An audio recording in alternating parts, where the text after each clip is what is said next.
What's up guys? Ang iyong kaibigan at tambay, nandito na naman ang tambay na may pangarap sa buhay. Shush! Okay guys, samahan nyo ako mag-ikot-ikot sa mundo ng mga masasamang espiritu. Unang kinuha ay suka na panghalos pag may toyo. Sakto kasi may toyo na siya, kaya suka na lang ang kulang. Grabe, ang iyong kapitbahay namin. Pag-insensyahan nyo na. Isa ko kaya. Ay! Ang hirap talaga mag-voiceover pag ganito ang mga kapitbahay mo maiingay. Ang sarap pag isa sa ako.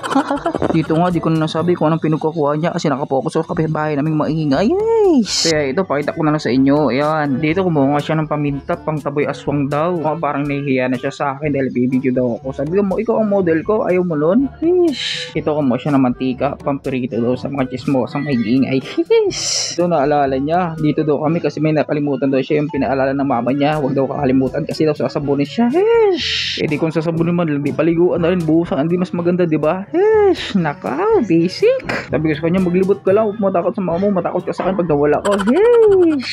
Saglit lang daw, bibili siya ng sardinas, pang ulam daw ang kanyang alagang pusa. Sabi ko pa yung para sa akin, nasaan? Sabi niya, wag daw maglala kasi mayroon daw siyang ihanda para sa akin. Yes! Special daw yung bibigay niya sa akin, mas masarap daw. Yes!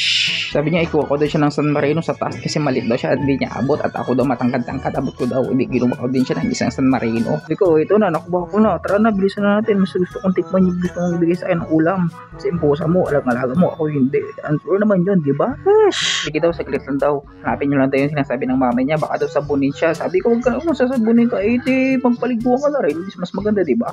Sinabon ka na, maligo ka pa, malinis, di ba? Yes! Di ka lang daw, bibili din na siya maraming pampers para yung pampers yung tinatawag nilang with wings, wala daw pag nilagay doon sa ano nila, lumilipad sila, pakiramdam nila. Buti na lang di ako babae, lalaki ako. Kung babae ako kasi ganito rin pakiramdam ko. Sana di ba kapirit ang voice over ko kasi nga ate ko nagpatugtog, grabe ba? Ito dito kasama, ba't ang tagal mo na mamili? Grabe ka naman. May hinahanap daw siyang brand ng Sunrocks, yung malupit na brand, ewan ba dyan? Hindi ko maintindihan, babae nga talaban. Sabi niya kape daw, sabi ko wag na magkape, ako na lang ang kape mo, kapiling mo siya bang buhay. Lande.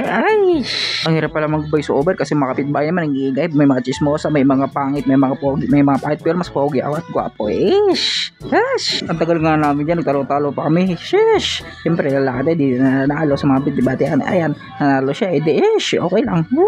Okay, tara, let's go, halibutin natin, hanapin natin si Eugene, yung tatay niyang demonyo. Sabi ko, dito ka sa camera, kung ayaw ba, isasako kita, sige ka.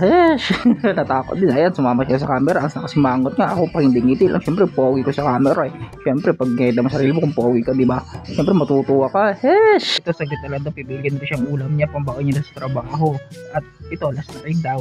Tuntua naman ako. Uwi na. Sabi ko nga, ba't ang tagal mong naman mamili? Lahat naman yan pare-pareho masarap. Bakit ka ba na yan? Presyo lang naman. Kaya kaya naman bili niya. Tatrabaho ko naman. Di kayo tambay. Di okay lang ako. Diskarte lang sa buhay. Kantay na lang natin siya kung kailan matapos yung pagmimili niya. Ewan ko ba? Ba't inaabot ng 2 oras pamimili niya ng ulam na yan? Ewan ko. Bakit nga naman? Ayan nga, nakapila na kami. At di pa ano na namin sa ewan cashier. Yun magkasama, saglit lang naman. Ayan, nakasimangot, grabe ba? Babae nga naman. Pati nilang gwapo ko. Ayan na nga siya, nakasimangot pa rin. Ewan ko bakit, kung anong meron dyan. Kaya pala pumili siya ng maraming pampers yung may wings. Kaya pala pag tinatanong ko, utak niya lumilipad. At nga pala sa panonood.